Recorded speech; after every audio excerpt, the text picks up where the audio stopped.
Live from New York City, it's the Wendy Williams Show.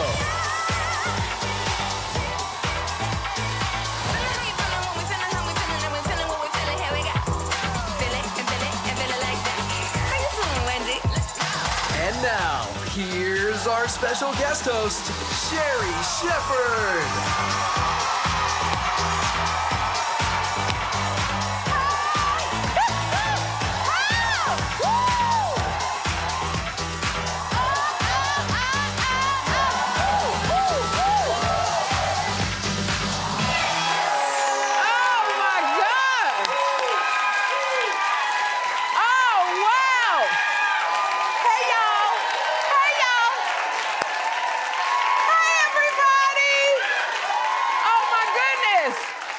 Thank you for being here. I am Sherri Shepherd. I'm your guest host. I love you too. I don't know who you are, but I love you.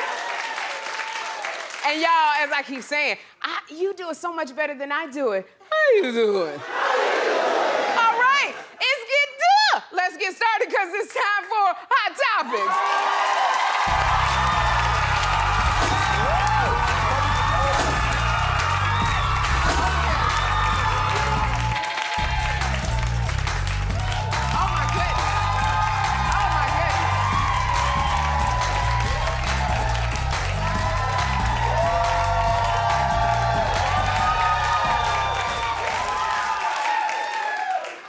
Oh my gosh, Norman. Sherri Shepherd, welcome back. It's good to be back. I am so happy to be back that I love you threw me for a minute. I was like, oh my gosh, thank you for the I love you, appreciate it. It's like when a man say I love you, you're like, wait a minute, Right. So thank you. I just found out something just a few minutes ago. Happy birthday, Marco. Hey. Thank you, Sherri. Yes, it is my birthday. Today is your actual birthday. It's my actual birthday. Thank you, Sherri. Thank you, guys. I appreciate you. Wait. No, but how young are you? You ready to get into the clubs now?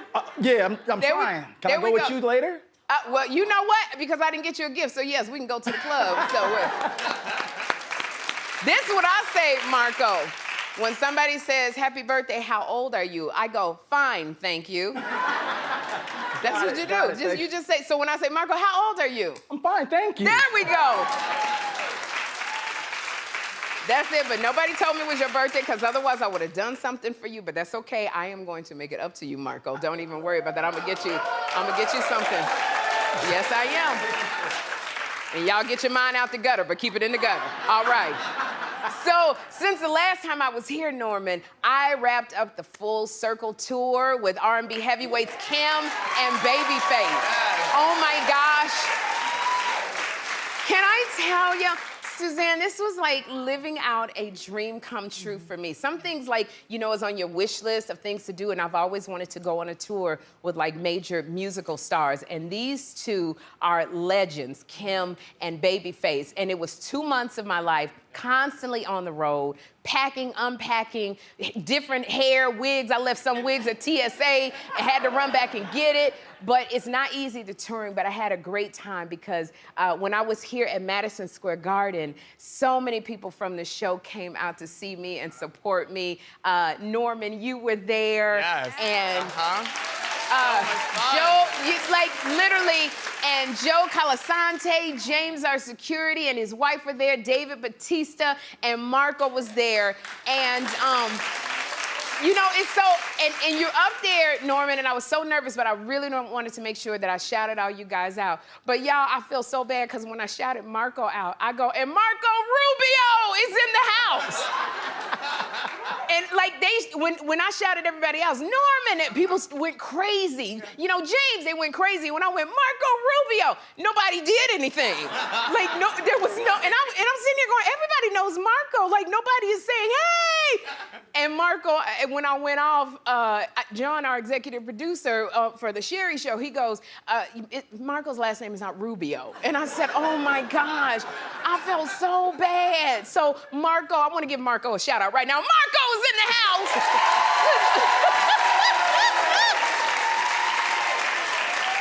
Oh gosh. Not Marco Rubio, I'm sorry.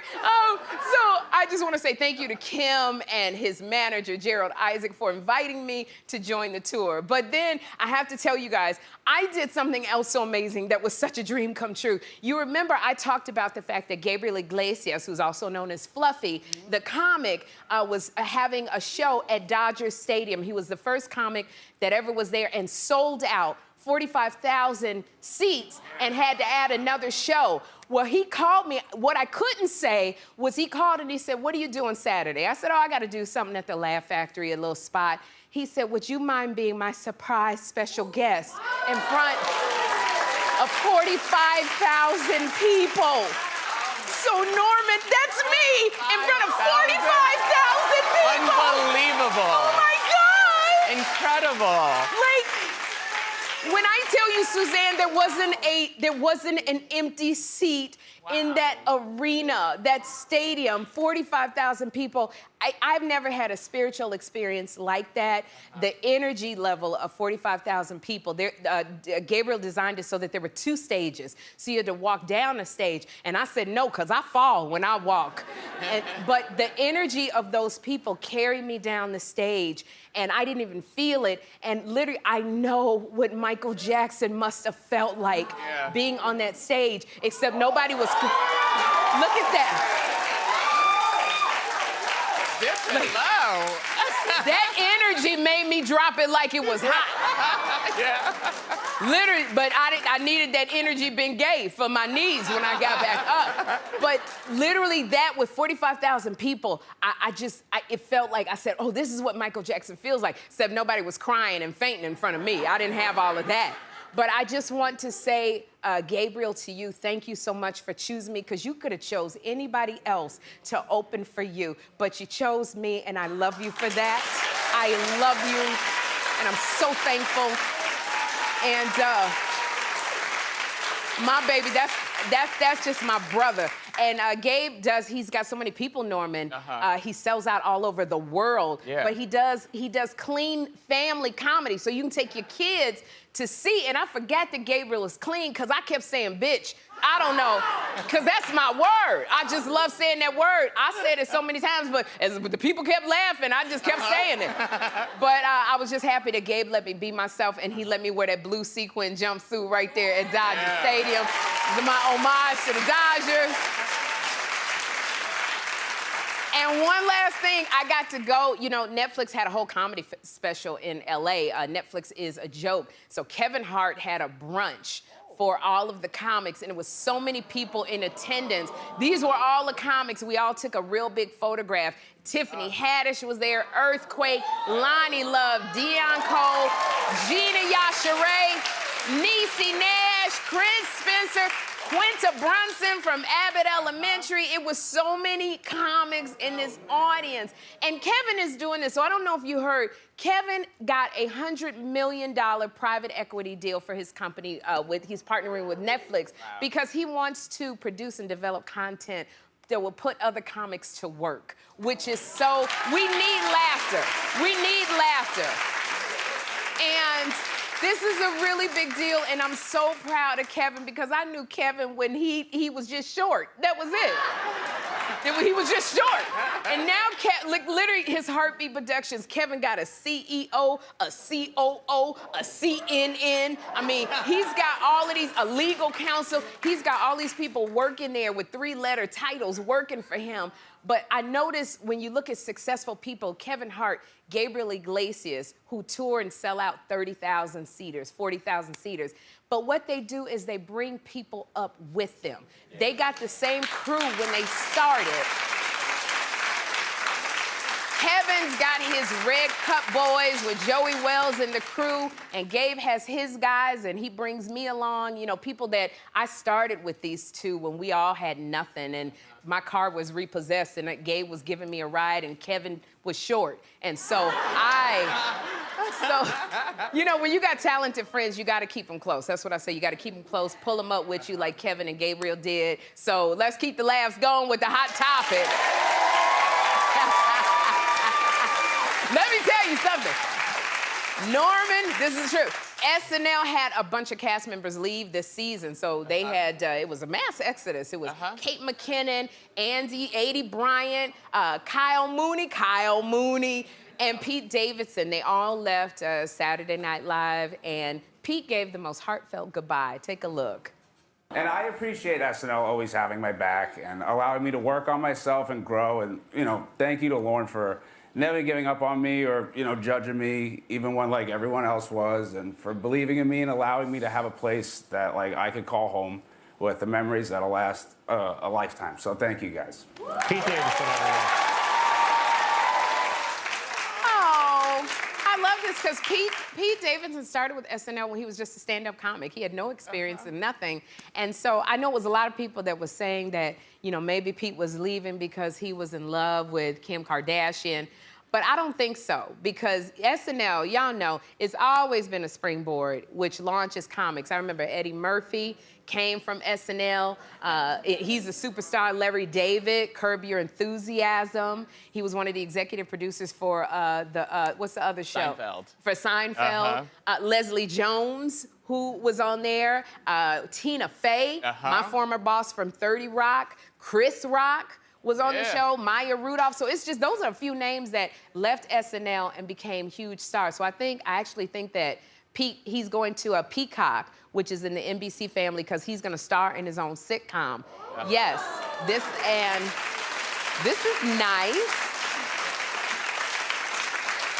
So Pete is gonna star in this sitcom. It's called Bupkis, which is inspired by his life. And I was really excited because I've never seen Pete as an actor, but what I found out, Suzanne, is that Edie Falco of The Sopranos is gonna play his mother. Oh, yes. So this is really good because y'all remember Edie from Nurse Jackie and also Sopranos. Yeah, she's really good. And so, you know, this is really good because Pete, he lived in his real life mama's basement till last year. He lived in her basement till last year. So, and Staten Island. And that's what a dream come true, out of your basement to Kim Kardashian. Right. Wow. You know, because normally if a man come to me and ask me out, he tell me he live in the basement with his mama. Like, I want to call the police. Like, that's what I'd be thinking. But maybe I should give men in that basement a chance. They live with their mama. All right, so this already sounds like a good time to me, because he's going to be on Peacock, which came off this huge year. They had Fresh Prince of Bel-Air, the reboot, which is like the biggest show on Peacock. So it's like the Bridgerton of Peacock as far as the ratings. So I say go ahead, Pete, because I feel like Pete is trying to strike while the iron is hot. So you take advantage of your success, get in the mix with Peacock, and it's growing, and you can be a big star. And then Lorne Michaels is gonna executive produce. So this is really good. I think, yeah.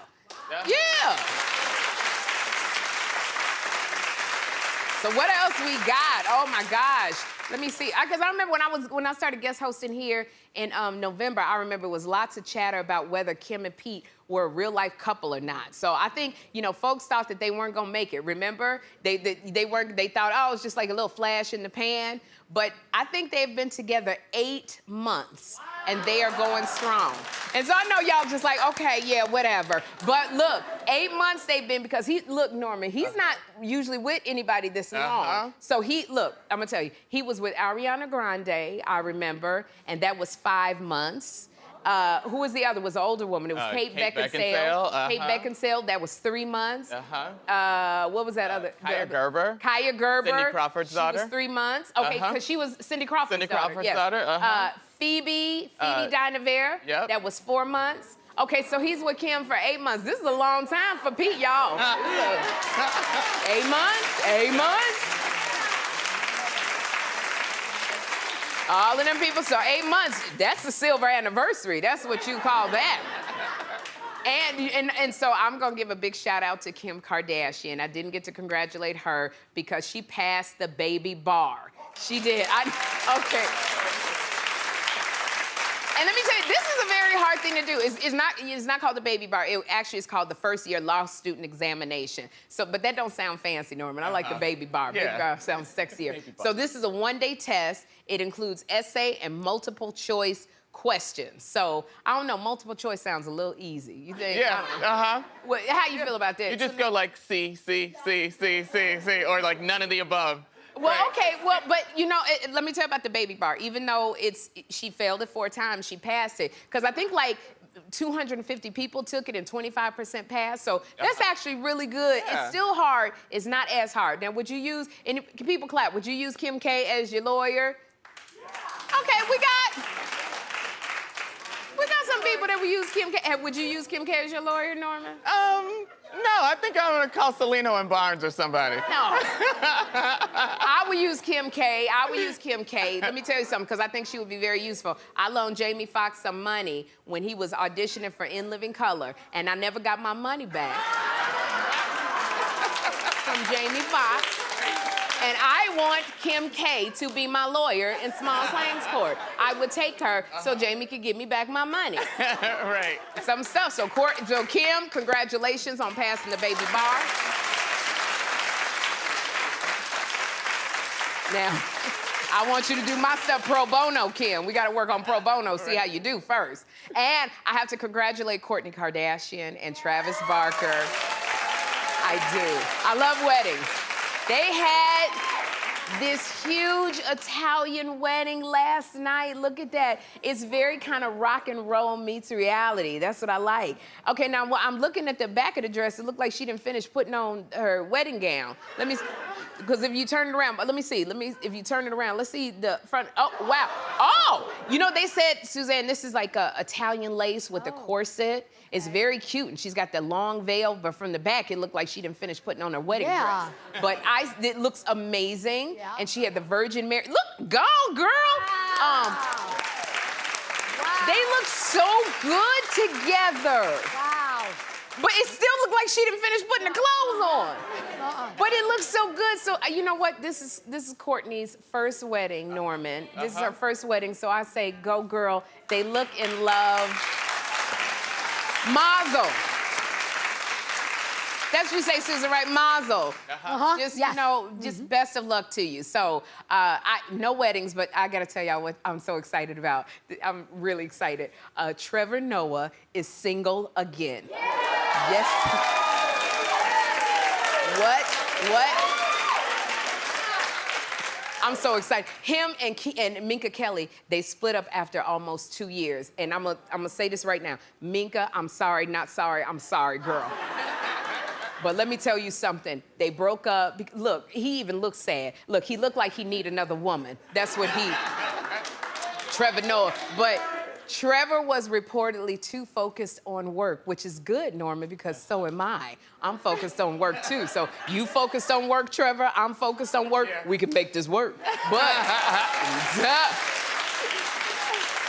I'm not even gonna lie.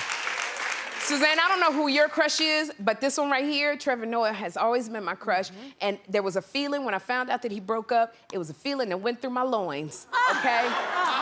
Now, I know some of you young ones don't know what loins mean, but I'm telling you, it's a good thing when it goes through your loins. And I mean, everything in my body jumped. My heart jumped. My uterus jumped, and I don't know where my uterus is, but it jumped. And ladies of a certain age, you will understand this, that last egg that's sitting there on that fallopian tube that wants to fall. I think that last egg fell off my fallopian tube when I found out about Trevor. So I just have to say, and this is a day we really have to shoot our shot. Like, you know, life is short. We just came out of a pandemic. You gotta say what you feel, say what you mean, and I'm going to say this to Trevor. Trevor, I am here to console you. Let me tell you something. This is good. You are a talk show host. I'm about to be a talk show host. You got the Trevor Noah show. I got Sherri coming up. The Trevor and Sherri. I'm shooting. It could be the Trevor and Sherri show at night. This is like, and I'm gonna say this to you, Trevor. I'm not sure if Minka ever went back to the motherland with you, but this African queen is ready to go visit my future in-laws. Because, Trevor, one thing I will say, mothers and grandmothers love me. They love to hug me. I am a mother and grandmother person. And I know you from South Africa. They speak about 10 languages there. I'm learning all of them. All of them. So, oh my gosh. So, I'm gonna tell you, Norman, they say Trevor is worth $100 million. Ooh. $100 million. That means he's got a Black American Express card with my name on it. But even seriously, Trevor, I don't even want your money. Money aside, I say, let's go have lunch. Let's go, we can go to Melba's Soul Food in Harlem. Just go have lunch and just talk about our shows. You know, all of that, about our shows. But, okay, Norman, if I was to give you my phone right now, for you to help me shoot my shot, and you was to do a message for me and to give to Trevor in his DMs, what would you write? Oh, you know I'm a pro. Yeah, okay, what would you write that I can send to Trevor? As the kids say, you're gonna start with like, hey, big head, what's up? Big head. I like that. Hey, big head. They like that. Men like that. Like, heard you're single now. I'm moving to New York City soon. Maybe we can get together and talk about, you know, comedy. Oh! And I'm not like those other comedians, so feel free to keep my name in your mouth. Norman! See you soon, Sherri. I like that. I'm gonna send all 3 of them. So as soon as we go to commercial, Norman, you come over here and you get my phone.